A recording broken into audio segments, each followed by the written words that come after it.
Très ravi de vous retrouver, mesdames et messieurs. Bonsoir et bienvenue dans ce flash d'information sur Bamako News TV.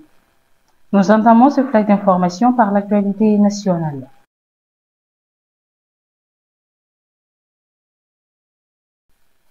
Un atelier national de validation de la stratégie nationale de sécurité climatique et son plan d'action s'est ouvert hier mardi 11 mars 2025 dans un hôtel de la capitale. Durant 3 jours, les acteurs du climat qui sont entre autres les membres du comité technique et des institutions nationales en charge du climat, de l'environnement et de la sécurité vont échanger sur la sécurité climatique et les axes stratégiques. Ils identifieront également les activités à entreprendre pour la mise en œuvre de la stratégie. Le secrétaire général du ministère en charge de l'environnement, Moussa Diarra, a fait savoir que la stratégie nationale de sécurité climatique vise à établir une approche intégrée et concertée pour mieux anticiper, atténuer et répondre aux impacts du climat sur la sécurité et la stabilité sociale. Elle constituera, selon lui, un cadre de référence pour une action cohérente et efficace du gouvernement, des collectivités territoriales, des organisations de la société civile et des partenaires au développement. Toujours au pays, une enquête approfondie sur la gestion budgétaire de la représentation malienne à Genève a mis en lumière des écarts financiers considérables. L'examen minutieux des opérations comptables a révélé un déficit de 112 805 080 francs CFA couvrant la période de 2021 à 2024. Ces révélations soulèvent de vives interrogations sur l'usage des ressources publiques.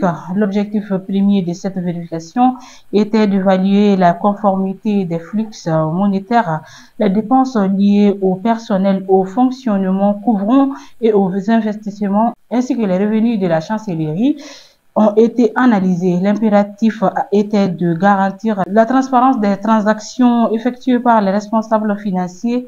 L'audit a permis de déceler des manquements aux règles administratives et financières. Il a été constaté que le responsable des comptes n'observait pas les procédures requises par la tenue des registres comptables. La terreur frappe à nouveau les centres du Mali le mardi 11 mars 2025. Le paisible village de Farakara, près de Goundam, a été le théâtre d'une attaque brutale. D'après des témoignages poignants, des hommes armés non identifiés ont fait irruption dans une habitation, kidnappant le chef de famille avant de l'abattre froidement. Laissé pour mort, il a été transporté d'urgence à Tombouctou dans un état critique. L'horreur ne s'arrête pas là. Sous la menace des armes, toute la population de Farakara a été contrainte de quitter son foyer. Un flot de déplacements, principalement des femmes, des enfants et des personnes âgées, a déferlé sur Gounam, témoignant de la panique et du désespoir. Face à cette tragédie, la solidarité s'organise à Gounam. Les habitants ont spontanément offert nourriture et soutien aux familles déracinées. Les autorités locales et les associations humanitaires se mobilisent pour coordonner les secours et apporter une aide d'urgence. Le paysage économique malien est actuellement marqué par une série d'événements significatifs. Une onde de choc a traversé le secteur bancaire tandis que les autorités redoublent d'efforts pour sécuriser les frontières et garantir la sécurité alimentaire. Le syndicat national des banques et établissements financiers a exprimé son mécontentement face à des actions judiciaires qu'il juge excessives. Une mobilisation de 3 jours du 10 au 12 mars 2025 a paralysé les établissements bancaires du pays en réponse de la détention des cadres d'Ecobank. Cette action a également entraîné la suspension des transferts de garantie de la société et des MSA, témoignant d'un climat de défiance et d'incertitude.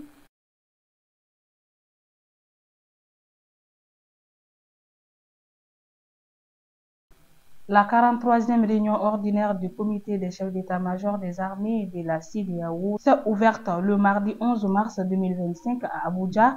Pendant 3 jours, les responsables militaires examineront les défis sécuritaires, notamment la menace terroriste et les conséquences au retrait du Burkina Faso, du Mali et du Niger. Les discussions incluent l'évaluation des recommandations de la réunion d'août 2024 et l'analyse des enjeux maritimes abordés lors du sommet de février 2025, la relève des forces de la CEDEAO et le renforcement du dépôt logistique de l'Engie en Sierra Leone figurent aussi parmi les priorités. Le départ du Burkina Faso, du Mali et du Niger affecte la coopération régionale contre le terrorisme et le crime organisé. Les chefs militaires étudient les mesures à prendre pour limiter ces impacts et maintenir la stabilité régionale. Le ministre de la Défense nigérian Mohamed Badawi Aboubakar a insisté sur la nécessité d'une coopération renforcée afin d'améliorer ses capacités de défense régionale contre toute menace à la sécurité.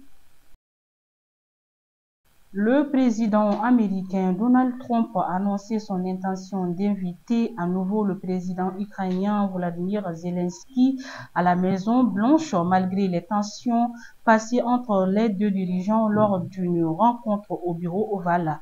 S'exprimant mardi 11 mars 2025 devant les journalistes dans le jardin de la Maison-Blanche, Trump a évoqué les derniers développements concernant la situation entre les États-Unis et l'Ukraine. Il a expliqué que l'Ukraine avait accepté un accord espérant maintenant que la Russie en ferait de même. Trump mentionne l'union récente entre les États-Unis et l'Ukraine en Arabie Saoudite, ajoutant qu'il espérait parvenir à un accord pour mettre fin au conflit. Et voilà, mesdames et messieurs, nous sommes au terme de ce flash d'information. Merci à vous de l'avoir suivi. Au plaisir de vous retrouver très prochainement. D'ici là, portez-vous bien.